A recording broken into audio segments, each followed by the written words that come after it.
அனைவருக்கும் வணக்கம்.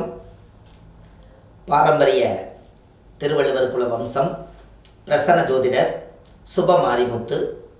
இந்த பதிவு உங்களுக்காக. ஆதிகாலத்து பரிகாரம். இன்றைக்கு ஒரு அற்புதமான ஒரு விஷயத்தை இன்றைக்கி நான் உங்களுக்கு சொல்ல போகிறேன். வீட்டில் பணம் என்னைக்கு நிலச்சி நிற்கணும்னா, காசு எவ்வளோ வந்தாலும் தங்க மாட்டேதுங்க. என்னோடய வாழ்க்கையில் நான் நிறைய பணத்தை நான் சம்பாரிச்சிருக்கேன். சம்பாரிச்சதெல்லாம் ஒரு காலத்தில் எல்லாத்தையும் விட்டுட்டேன். இன்றைக்கி நான் கடனாளியாக இருக்கேன்.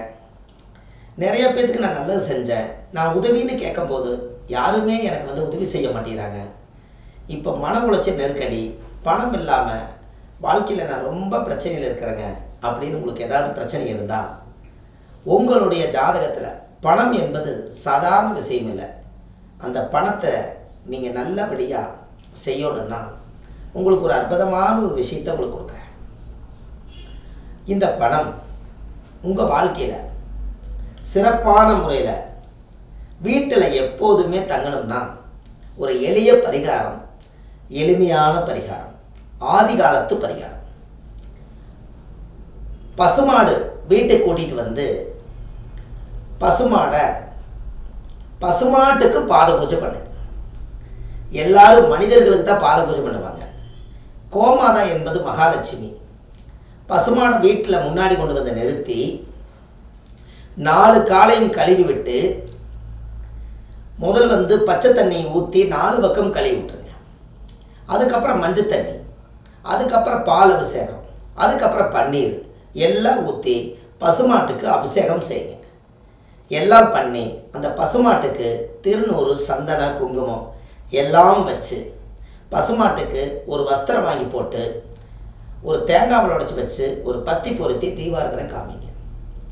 இந்த கோமாதாவுக்கு பசுமாட்டுக்கு நீங்கள் மனசார இந்த 4 காலுக்கு பாத பூஜை பண்ணி அந்த பசுமாட்டு கழிவுட்ட தீர்த்தம் எடுத்து உங்கள் தலையில் தெளிச்சுக்கிட்டீங்கன்னால் அன்னையோட உங்கள் வீட்டில் காசை பிடிச்ச தரித்திர தோஷம் நிவர்த்தியாகும்.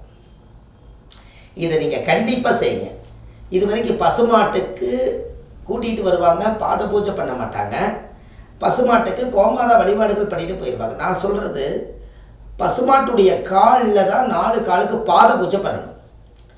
நீங்கள் உங்களுக்கு ஒன்று தெரியுமா, நல்லா வாழ்ந்து பொழைச்சாங்கன்னா அவங்கக்கிட்ட ஆசீர்வாதம் வாங்குறதுக்கு அவங்க காலை கழுவி பொட்டு சந்தனம் வச்சு பூஜை பண்ணி அவங்க கொண்டு போய் வைக்கிறாங்க இல்லைங்களா? அப்போது அதுக்கெல்லாம் என்ன காரணம் அப்படின்னு கேட்டிங்கன்னா, முன்னோர்கள்கிட்ட பெரியவர்கள்கிட்ட ஆசீர்வாதம் வாங்கினா நாம் செய்த கர்ம வினையெல்லாம் கொஞ்சம் குறையுங்கிறதுக்காக வாங்கியிருப்பாங்க. அப்போ பசுமாடு புண்ணியம் பண்ணினது. புண்ணியத்திலேயே புண்ணியம் பசுமாடு தான். சிவனுடைய வாகனம் எது? நந்தி. நம்ம எல்லாருமே சிவனுடைய குழந்தைகள் தான். அப்போ சிவன்கிட்ட போய் டைரெக்டாக சொல்ல முடியாது, ஆனால் நந்திகிட்ட போய் சொல்லாமல் இல்லையா? அதனால் பாத பூஜை பண்ணி வலது காதில் போய் என் கஷ்டமெல்லாம் சொல்லுங்கள். என்னோடய குடும்ப வாழ்க்கை இப்படி இருக்குது, எனக்கு கடன் பிரச்சனை இப்படி இருக்குது, என்னோடய முன்னோர்கள் சாபத்தினால என் குழந்தைகள்லாம் படிக்க மாட்டேங்குது, எனக்கு தொழில் சரியில்லை, எல்லாமே வலது காதில் போய் சொல்லி நந்தியோட காதில் சொல்லுங்கள். நந்தியோட காதில் சொன்னால் சிவனுக்கே ஒரு மனு கொடுத்த மாதிரி கண்டிப்பாக அந்த பிரச்சனைகளை எல்லாம் அன்னையோட தீரும். உங்கள் மனசில் வச்சுக்கிறத நீங்கள் முதல் வெளியில் சொல்லிடுங்க. அதுவே ஒரு பெரிய பிரதானமான பரிகாரம். பரிகாரத்தை அதிகாரமாக நீங்கள் செய்யுங்க. உங்கள் வாழ்க்கையில் ஒரு பெரிய மாற்றம் ஏற்படும் அல்லவா? அப்போது அந்த வாழ்க்கையில் நீங்கள் தெரிஞ்சுக்கணும்னா பசுமாட்டை கோமாதாவுடைய பரிகாரத்தை செய்யுங்க. அந்த தீர்த்தம் எடுத்து வீடு பூரா தெளிச்சு விடுங்க. மிச்சம் இருந்தால் காலையில் குளிச்சுக்கோங்க. பௌர்ணமிக்கு அமாவாசைகளுக்கு முன்னோர்களை நினச்சி, தொழிலுக்கு நினச்சி இந்த மாதிரி பாத பூஜை பண்ணினீங்கன்னா வீட்டில் காசு தங்கும். உங்களுக்கு ஒன்று தெரியுமா, ஒரு ஹோட்டல் கடையில் தொழிலே ஓடலைன்னு சொன்னாங்க. அப்படிங்களா? காசு எவ்வளோ வந்தாலும் ஃபைனான்ஸ்காருக்கே கொடுக்குறேங்க. அதனால் ஃபைனான்ஸ்காருக்கே நான் கொடுக்குறேங்க. அப்போ என்னோடய வாழ்க்கையில் நான் இது வரைக்கும் பணமே எவ்வளோ சம்பாதிச்சாலும் வீட்டில் தங்க மாட்டேதுங்க. அப்போது இதனுடைய ரீசன்னால் எனக்கு ஏதாவது ஒரு நல்ல விஷயம் ஒன்று நடக்கணும்னு நான் நினைக்கிறேன், அது நடக்க மாட்டேங்குது, என்ன பண்ணுறதுனே தெரியலைங்க, எவ்வளோ வந்தாலும் காசு தங்க மாட்டேதுன்னாங்க. நான் அதுக்கு ஒரு பரிகாரம் சொன்னேன். காசு தங்கணும். காசு மகாலட்சுமி. கோமாதா மாடு.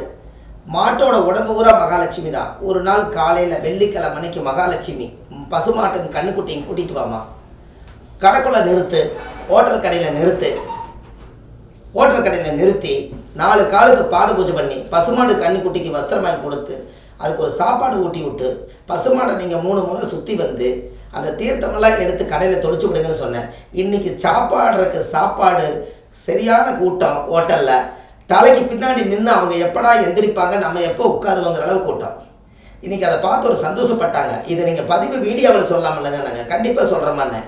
ஏன்னா நான் வச்சு என்ன பண்ண போகிறேன், இது மக்களுக்கு தெரிஞ்சால் எல்லா ஹோட்டல் கடைகளையும், எல்லா கடையோடாத கடையிலையும், எல்லா பெரிய பெரிய ஆரி பகவன், பெரிய பெரிய அன்னபூர்ணா ஹோட்டல், இது எல்லா இடத்துலையுமே பெரிய லட்சக்கணக்கில் இன்வெஸ்ட் பண்ணி போட்டுட்டு பெரிய பெரிய பைப்பாஸில் எல்லாம் எனக்கு கடை ஒல்லின்னு நினைக்கிறவங்க கோமாதா பூஜை ஒரு நாள் வெள்ளிக்கிழமைக்கு பசுமாடை கூட்டிகிட்டு வந்து பூஜை போடுங்க. உள்ளே கூட்டிகிட்டு வந்து பசுமாடை எல்லாத்தையும் சுற்றி பார்க்க சொல்லுங்கள். கீழ் ஃப்ளோரில் பசுமாடு மேலே வரும். அதை கண்டிப்பாக செய்யுங்க. இது எல்லா வீட்டுக்கு மட்டும்தான் மகாலட்சுமி வரங்கிறதுல தொழில் நல்லா இருந்தால் தானே வீடு நல்லாயிருக்கும். அதனால் இதை செஞ்சுட்டு வாங்க, ரொம்ப பிரமாதமாக இருக்கும்.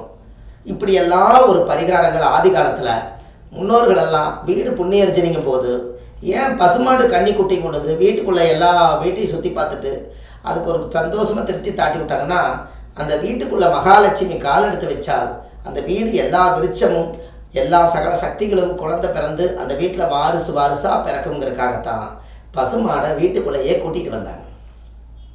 இன்றைக்கி எத்தனையோ பேர் உழைக்கிறதுக்கு, எத்தனையோ பேர் வயிறார சாப்பிட்றதுக்கு இன்றைக்கி ஒரு பசுமாடு தானே காரணம்.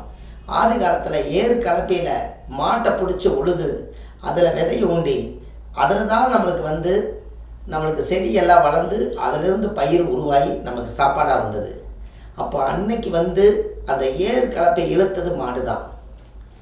அப்போது இந்த மாதிரி எல்லாம் முன்னோர்கள் அந்த காலத்தில் ஆதி காலத்து பரிகாரத்தை ரகசியமாக வச்சுருக்காங்க. இன்றைக்கி தான் டாக்டரி வந்துருச்சு, உழவுறதுக்கு கருதடிக்கிறதுக்கே நெல் வந்துருச்சு, எல்லாமே வந்துருச்சு. அந்த காலத்தில் எல்லாமே கைநுட்பமான வேலைகள் தான். அதனால் கண்டிப்பாக நீங்கள் இந்த பதிவை செஞ்சுட்டு வாங்க. பசுமாடை வாழ்க்கையில் ஒரு முறை 3 முறை சுற்றுங்க, மகாலட்சுமி உங்களை சுற்றும். இதெல்லாம் செஞ்சு பாருங்கள். சிம்பிளான பரிகாரம் ப்ளஸ் ஆதிகால பரிகாரம், புரியுதுங்களா? அடுத்த பதிவில் உங்களை நான் சந்திக்கிறேன். ஆன்லைன்லேயே ஜாதகம் பார்க்குறேன். நீங்கள் date of birth, time, place மட்டும் கொடுத்தீங்கன்னா போதும், உங்களுக்கு ஜாதகம் பார்த்து பலன் சொல்லிடுவேன். வள்ளுவர் வாக்குன்னு யூடியூப் சேனல் வச்சுருக்கேன். அந்த சேனலுக்குள்ளே போய் பார்த்தீங்கன்னா 1000 விதமான எளிமையான பரிகாரங்கள் நிறைய கொடுத்துருக்கேன். எல்லா மக்களுக்கும் உதவியான பரிகாரங்கள். கண்டிப்பாக ஒரு முறை பாருங்கள். வாழ்வது ஒரு முறை, வாழ்த்தட்டும் தலைமுறை. நன்றி, வணக்கம்.